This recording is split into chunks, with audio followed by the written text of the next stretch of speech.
All India मजलिस इत्तेहादुल मुस्लिमीन यानी असदुद्दीन ओवैसी की party MIM के वर्तमान में दो ही सांसद है। एक सांसद जो खुद हैदराबाद से असदुद्दीन ओवैसी है और दूसरे सांसद औरंगाबाद से इम्तियाज़ जलील है। आपको बता दें कि इम्तियाज़ जलील जो है इस वक्त महाराष्ट्र के अंदर और ख़ासकर औरंगाबाद के अंदर पूरी ताकत से चुनावी मैदान में उतरे हैं और उन्होंने एक रोड शो भी किया और रोड शो के अंदर ये संदेश देने की कोशिश की है कि मेरे साथ मुसलमानों के अलावा दलित बिरादरी के लोग और ST SC के लोग और भी कई लोग हमारे साथ हैं और सभी बिरादरी और सभी मज़हब के लोग हमारे साथ दे रहे हैं। ऐसा उन्होंने मैसेज देने की कोशिश की है। उनके रैली में जो है हर बिरादरी के हर जाति के लोग देखने को मिले हैं और सभी जो है इम्तियाज़ जलील के लिए नारेबाजी कर रहे थे।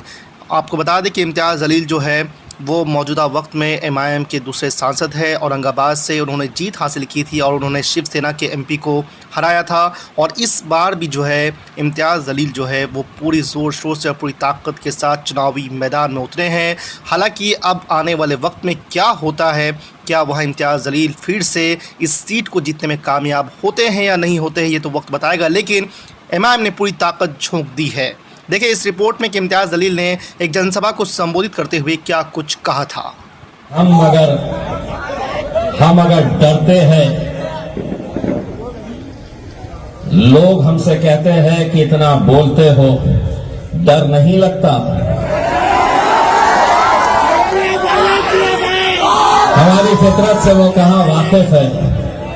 हम डरते हैं, यकीन मानिए हम डरते हैं, लेकिन तेरे जैसे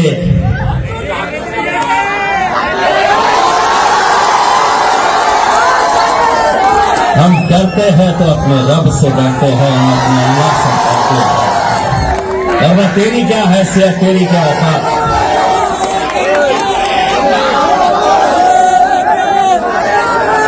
मैंने जरा सा अकोला के अंदर जवाब क्या दे दिया तो कहने लगी तेरे जैसे 56, तुझे 56 की जरूरत नहीं पड़ेगी, अकेला काफी है।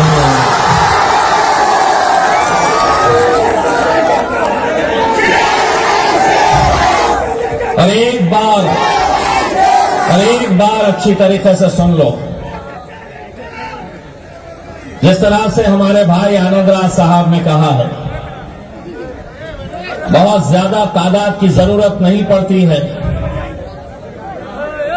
बहुत ज्यादा हमें इतने सारे MPs हैं तो हम बहुत ताकतवर हैं, हमारे पास 300 MPs हैं तो हम बड़े ताकतवर हैं। ये तो कितने हैं, तो ये तो सिर्फ 2 ही है MP।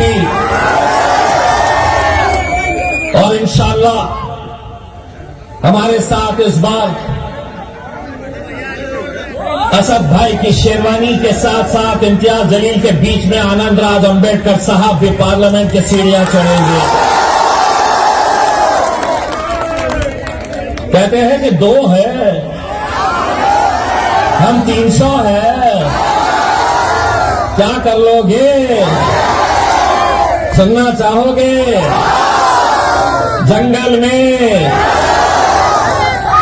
कुत्ते, बिल्ली, भेड़, बकरी, इनकी गिनती नहीं होती, शेर कितने हैं ये देखे जाते हैं।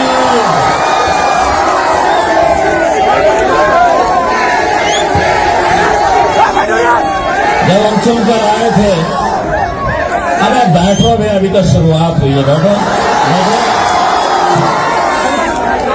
जब हम चुनकर आए थे तो उस रात को नरेंद्र मोदी ने अमित शाह साहब को फोन किया और फोन करके क्या सवाल किया जानते हो? अरे ओ सांभा, कितने आदमी है रे? उसने कहा कि साहब मजलिस के 2 आए हैं इस बार। तो मोदी ने कहा वो 2 और हम 300। तो अमित शाह ने कहा ये साहब हम 300 हो गए, लेकिन वो 2 हम पे भारी है। तादाद मायने नहीं रखती है। तकलीफ उन्हें इसी बात की सताती है कि वो अकेला था शेरवानी, तो नाक में दम करके रखा था। ये दूसरा भी आया है तो बहुत बोलता है। हम बोलेंगे, इसलिए बोलेंगे हम कि पिछले 75 सालों से तुम ऐसी महफिलें सजाते थे, तुम बोलते थे और हम सुनने का काम करते थे। तुम बोलते थे, हम सुनते आए हैं, हम सुनते थे। लेकिन अब दलित मुसलमान एक ताकत बनकर खड़ा है। तब एक बात सुनो, अब हम बोलेंगे और तुम्हारे पप्पा को भी सुनना पड़ेगा। अब हम बोलेंगे और तुम्हारे, बोल के जोर से, मैं हूं। हम बोलेंगे और तुम्हारे, और ताई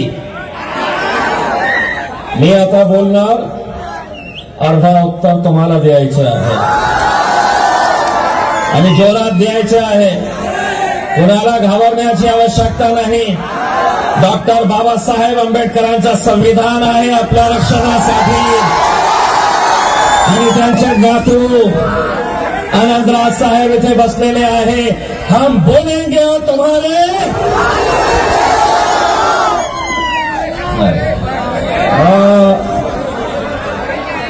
तुम्हाला काय बोलायचं आहे?